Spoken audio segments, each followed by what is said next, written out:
I'm the Arizona Silverback, and it's the Friday show. Let's begin.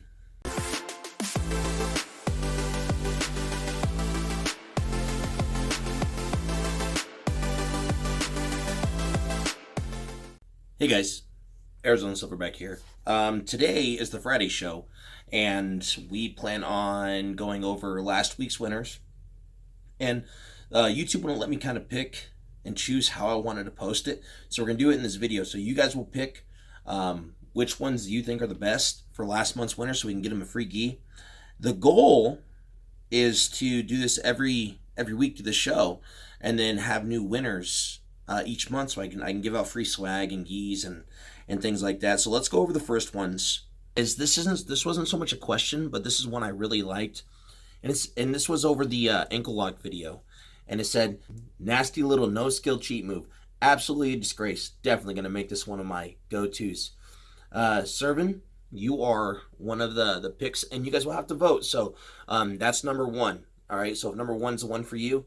Number two was from a Friday's answering the questions one. It said, and this is the one I really liked. So how do you recommend to deal with people who don't tap? If you guys remember in that one, it was this. I even went into a story about how important it is to tap and how to deal with that. And that question was well received. The in the nutshell was keep new people safe, but break off more advanced people. Go back and watch last week's video if you want a full breakdown on what to do if people don't tap. And the final one is for last week's video was Jerry. I blew out my grips in a tournament being a dumb white belt and not letting go. Question, if one's grips are gone, what submission options would you suggest? So down below, put 1, 2, or 3, and you guys will pick the winners. This week's picks. And the question was from Mr. M. And now this one, I'm gonna sum it up. You can read the whole thing if you want to. So this question: what are tips that you wish white belts and blue belts would follow that could see vast improvements in their game? That's a really good question. If I would say the majority of white belts and blue belts, one of the biggest issues they have is they let ego kind of get involved in the roles. If they can learn to let ego go and stop focusing on winning. We don't technically win in practice because we're not fighting anybody. What we're actually doing is we're training. So I think one of the things that keep people in their own way is they don't train to train. They train to win. But there's no winning in practice, if that makes sense. Like I very rarely get submitted, and when I do, nobody wins a medal or a trophy or anything. It's just a match. And that's one of the biggest problems I think people run into is instead of training to get better, they train to win, and you get stuck in a rut. So like all you use is for a year, you might just pummel somebody to their back, get to side control, and sit there every single roll you do. You're not really growing at jiu-jitsu, and you're not really winning anything. You're actually just letting the other person get better. If the other person is practicing on pulling guard, trying to recover guard, he's going to grow at a faster pace. So at a certain point, when you hit blue belt and everybody, or purple belt, and everybody around you is good, and you can't beat anybody, it's frustrating to have to start over at that point in time and learn all the things you should learn to white belt because nobody's going to let you learn. And it's a big problem I had is I thought that winning was done on the mats, and I didn't realize that I wasn't winning anything. I was actually standing my own way. And I spent 5 years at blue belt because I refused to learn this lesson. By the time I figured it out, it was a long, hard blue belt process where everybody I rolled with, I was having to use my weakest games against white belts, and it's very humbling. So what I would recommend now is don't roll to win, okay? Because you're not going to win anything. Roll to get better. And if you can do that, now, that was Mr. M. Next one, Brazilian Jiu-Jitsu, BJJ, and personal trainer.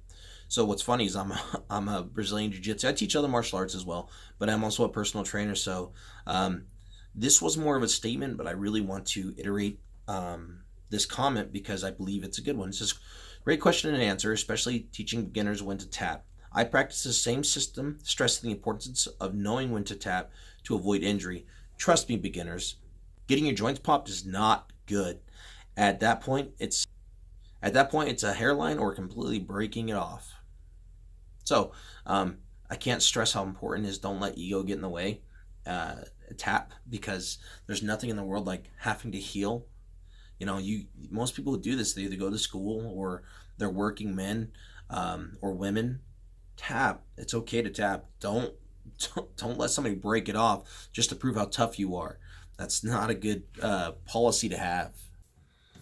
This next question is from Steve Wyatt, and he wanted to know, how do you win a free gi? Well, it's really simple.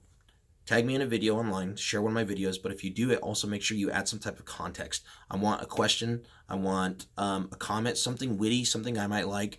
And if you do, what it'll do, or something that's even good feedback to what I've posted, or anything really, as long as you're communicating with me, something I can talk about or share with you on Friday videos, it makes you eligible to win a free gi. Remember, jiu-jitsu is fun. And I was actually talking to one of my students about this, and she's a younger girl, but she wants to be a black belt. And if she sticks with it, she will.